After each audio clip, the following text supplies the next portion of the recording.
It was a calm October evening when I first noticed something was off with my neighbor's house. As I walked my dog past their front yard, I did a double take. Their windows were covered with what looked like blood splatter.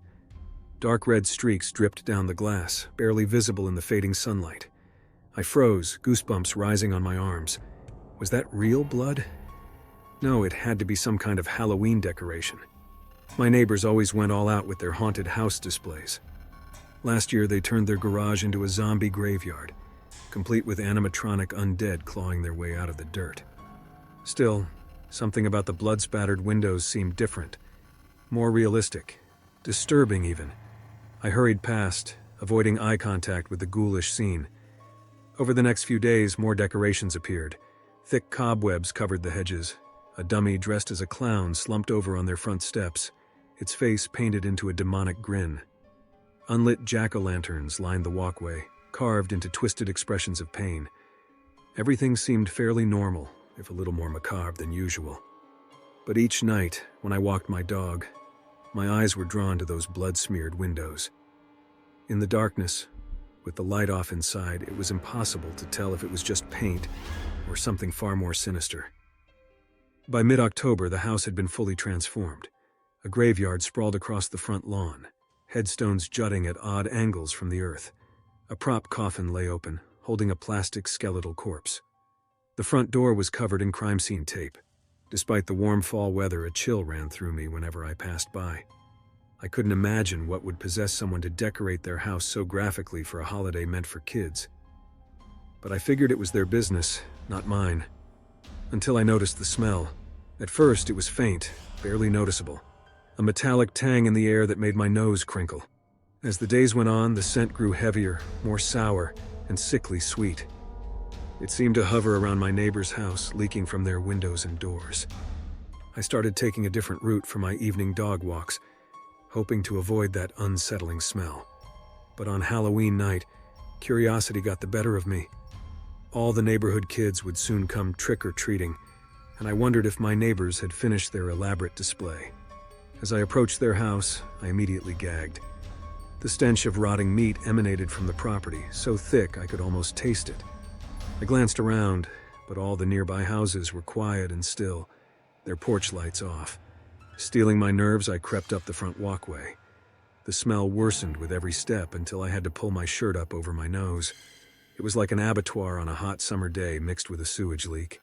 I nearly vomited right there on their steps. I stood in the yard, eyes watering from the stench. Nothing seemed out of place. The bloody windows, the clown corpse, the graveyard. It all looked like standard Halloween fare. So why did their house reek of death itself? Then my gaze fixed on something I hadn't noticed before. One of the gravestones near the back of the display wasn't a prop at all. It was a real granite marker, its surface weathered and stained by time. I froze. Slowly, my eyes traveled over the rest of the decorations, this time seeking imperfections. The bones peeking out of the open coffin weren't plastic. They were pitted and yellowed with age. The bloody handprints on the windows contained cracks and grooves no mere paint could replicate. And the clown's face, one milky eye stared back at me, unblinking. My heart stuttered. I spun away from the house, breaking into a panicked run. As I raced back to my home, I heard something that turned my blood to ice. Laughter. A raspy, shuddering chuckle from a voice unused to mirth. It echoed from my neighbor's yard, rising over the drone of crickets in the night. I didn't look back. I shut myself in my house and called the police. As expected, when they arrived and inspected the decorations, everything was fake. The cops said it must have been a neighborhood kid messing with me. They brushed it off as a Halloween prank, but I knew what I heard, and I knew what I smelled. Something real and horrifying was in that house. Yesterday, I saw a moving truck out front. My neighbors are gone now. Their house sits empty, the yard tidy and bare. The only remainder of the macabre scene is the twisted jack-o'-lantern grins that still leer from the porch steps. I won't walk past that house again, but I can't help staring at it from my window each night, wondering about the secrets that lie buried within. Wondering if my new neighbors will hear the maniacal laughter drifting through the darkness on their first Halloween here. Wondering if I imagined it all.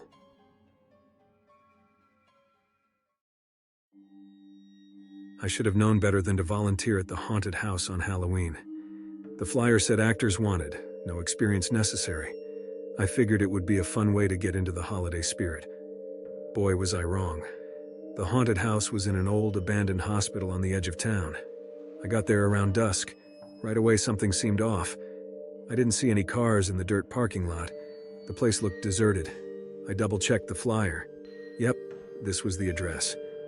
As I got out of my car, the wind kicked up and I heard what sounded like screams coming from inside the crumbling building. Must be the actors rehearsing, I told myself. I walked up the creaky steps to the entrance and slowly pulled open the door. Hello? I'm here about the actor gig. My voice echoed down the long, dark hallway. The only light came from flickering fluorescent bulbs that looked like they were about to burn out any minute. No one responded. I took a few steps inside. The screams had stopped, but I heard loud bangs and crashes like furniture being thrown around somewhere in the depths of the building. Hello?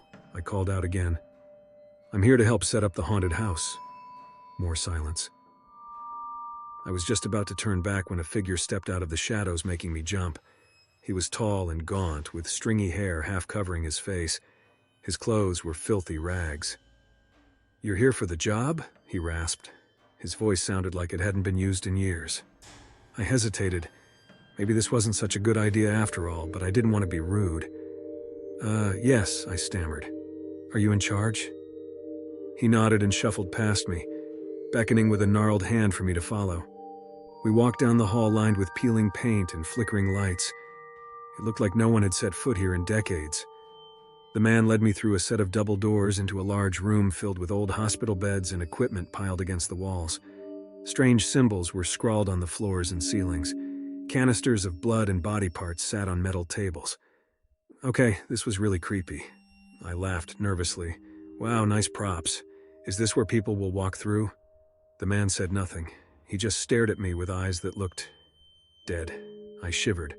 So, what do you need help with? I asked, taking a small step back toward the exit. You're not leaving already, are you? His tone made my blood run cold. He moved toward me. The rest are excited to meet you. The rest? My heart pounded in my ears. That's when I noticed the other people slipping out of the shadows. There were at least a dozen women and men, even a few children. All had the same gaunt look, ripped clothing, and soulless eyes. They shuffled silently, forming a circle around me. I laughed again, though it came out more like a whimper. Oh, okay, guys, you got me. I'm scared. The joke's over. Their emotionless faces said it all. This was no joke. I spun around looking for an escape route. A heavy-set bald man blocked the doors.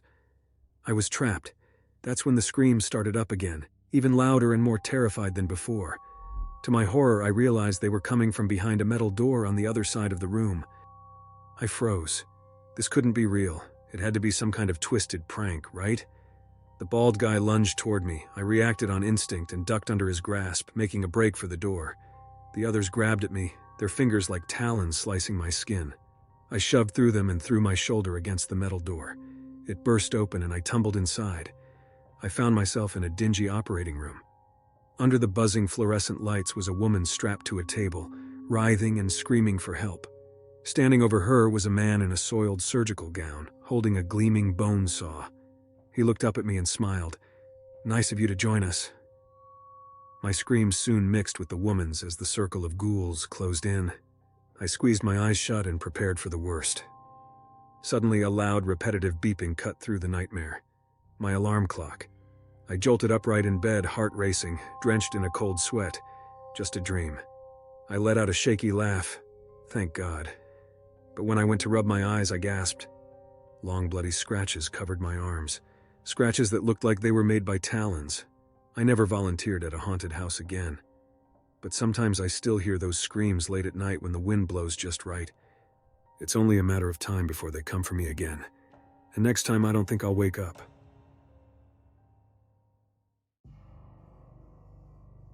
I need to warn you, don't ever mess around with a Ouija board, especially not on Halloween night. It might seem like harmless fun, a silly game to play at a party, but it can open doors that you won't be able to close. Doors to dimensions you can't even imagine. Dimensions filled with evil. My friends and I learned this the hard way last Halloween. We were just bored college kids looking for a thrill. We never could have imagined the sinister chain of events we would unleash, a malevolent presence that haunts us to this day. It started innocently enough. My 3 closest friends, Jake, Amy, and Rico, and I were hanging out in my dorm room, trying to figure out how to celebrate Halloween that year. We were too old for trick-or-treating, but didn't want to just get drunk at some crowded party either. We should do something that really gets us in the Halloween spirit, Amy said, like visit a real haunted house. The only haunted places around here are fake tourist traps, Jake scoffed. What about that old Victorian mansion on the edge of town? Isn't that supposed to be really haunted? I asked. I'd heard strange stories about the seemingly abandoned home before. I heard the family that used to live there disappeared under mysterious circumstances, Rico chimed in, wiggling his fingers in a spooky gesture. Amy's eyes lit up mischievously. Let's check it out tonight and see if we can find any ghosts. The rest of us laughed but agreed it could be cool to explore the creepy old house. We didn't necessarily believe in paranormal stuff, but we were thrill seekers. And a potentially haunted mansion on Halloween night sounded pretty thrilling. We set out just before midnight, hoping to take advantage of the witching hour. I drove us out to the edge of town where the woods got thick and dark. We turned down the long, winding driveway overhung with gnarled bare branches. The old Victorian home loomed into view, decrepit and foreboding. All the windows were dark. Weeds choked the yard and vines crawled up the walls. The peeling paint revealed the decay underneath. I shivered as I parked the car. Maybe this hadn't been such a great idea after all. Too late now? We were committed. The front door creaked open with the groan of unused hinges. Our flashlights swept murky, cobwebbed rooms filled with dust-covered antique furniture. The air inside felt heavy, oppressive. We could sense we weren't alone. Let's try to make contact with the spirits here, Amy said. She'd brought a Ouija board and candles. You really think that works? Jake asked doubtfully. Amy carefully set up the board on the scratched hardwood floor of what used to be a dining room. She lit the candles as we all gathered around it, placing our fingers on the planchette. Oh, great spirits of this home, give us a sign you are here, she intoned. At first, nothing happened. Then slowly the planchette began to drift across the board, finding letters to spell out words none of us were moving toward. Leavenow. We gasped and recoiled slightly from the board. Okay, which one of you is doing that? Jake demanded. No one admitted to moving it. I suggested perhaps we should listen to the warning. Don't be scared, Amy taunted. I want to know why they want us to leave. She addressed the board again. This time it spelled out Dangerous. Before we could react, the planchette started frantically shooting around the board, too fast to discern words. We heard banging sounds from the walls like someone pounding their fists inside the rotting woodwork. The candles blew out, plunging us into oppressive darkness. We scrambled away from the Ouija board, hearts pounding. This was no joke. Let's get out of here, Rico cried. But when I tried the front door, it refused to budge, as if held shut from the outside. Then we heard it. A sinister, inhuman chuckle from the shadows. The hairs on my arm stood straight up as an unnatural cold embraced us. Whatever presence we'd made contact with clearly didn't intend to let us go so easily. It herded us through the decrepit rooms as we sought desperately for an exit. Doors slammed in our faces. Rotten floorboards groaned under our feet. The air felt tight and constrained, like the house itself was suffocating us. Finally, we reached the kitchen. Amy grabbed a heavy cast iron pan from next to the stone fireplace and smashed a window. She knocked out the remaining jagged shards so we could crawl through. The presence pursued us across the weed-choked yard and all the way to the car. Only when we'd driven far down the long driveway did the crushing cold and sense of being stalked lift. We caught our breath and shared shocked, terrified looks. None of us would forget being inside that house. We decided not to tell anyone what had happened. Who'd believe us anyway? We were relieved it was over. But the next night, I awoke to ominous whispers from the darkest corner of my room. The temperature dropped so fast my breath misted. When I jumped up and turned on the light, nothing was there. Still, I didn't sleep well the rest of the night. I tried to convince myself it was just nerves left over from our scare, until my friends all reported similar events in their dorms. We realized whatever sinister entity we'd unleashed from the haunted mansion had followed us back. In the following days, activity increased. Lights flickered. Strange knocking sounds came from inside the walls. At night, we heard creepy laughter or wheezing breaths just over our shoulders when nothing was ever there. Dark shapes darted at the edge of our vision. Shadows gathered unnaturally in certain areas for no explainable reason. We all felt watched, as if malicious eyes were peering from dimensions just outside our own, and it was getting worse by the day. We knew we had to do something before the evil presence made a move from mere harassment to actual harm, but we had no idea where to begin. Jake suggested we go see the one eccentric old professor on campus who taught a class on the occult. We figured it was a long shot, but we were desperate. The professor, Dr. Xander, listened with furrowed brows to our story. When we finished, he grimly told us we were dealing with something dangerous from beyond our plane of existence. The Ouija board had opened a doorway that Halloween night in the mansion. Whatever came through could wreak havoc if left unchecked. He gave us instructions for a ritual to banish the dark presence back through the veil and seal the doorway. It involved candles, chanting, and a few strange ingredients we had to acquire. We were willing to try anything at that point. So last night, on the 1-week anniversary of the fateful incident in the haunted mansion, we gathered in my dorm room to perform the ritual. We set up the candles and the board in a circle on the floor, placing small bowls of pungent herbs and oils around it. We lit the candles and started chanting the words Professor Xander gave us, hoping against hope this would work. As we recited the chant, the flames lengthened, casting flickering shadows over us. Suddenly, the darkest one in the corner twisted and convulsed, racing around the room, latching onto all the shadows it could find until they all formed into a writhing black mass. The presence. It knew what we were trying to do. The wind roared through the room, howling furiously, snuffing out the candles. But we kept chanting. The dark mass swirled and contorted into hellish shapes. A clawed hand stretched toward us.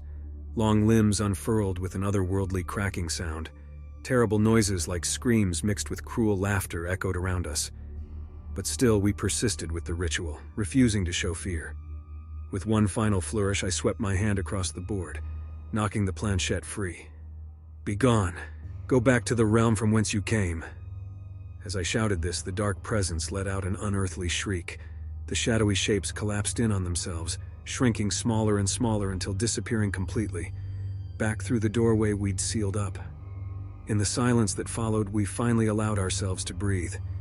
The room no longer felt heavy with unnatural cold. For the first time in a week, we weren't stalked by a sinister presence. Professor Xander's ritual had worked. We were free. I wish I could say the story ends there, that we went on with chastened spirits, having learned our lesson about meddling with forces we don't understand. But it was 1 year later.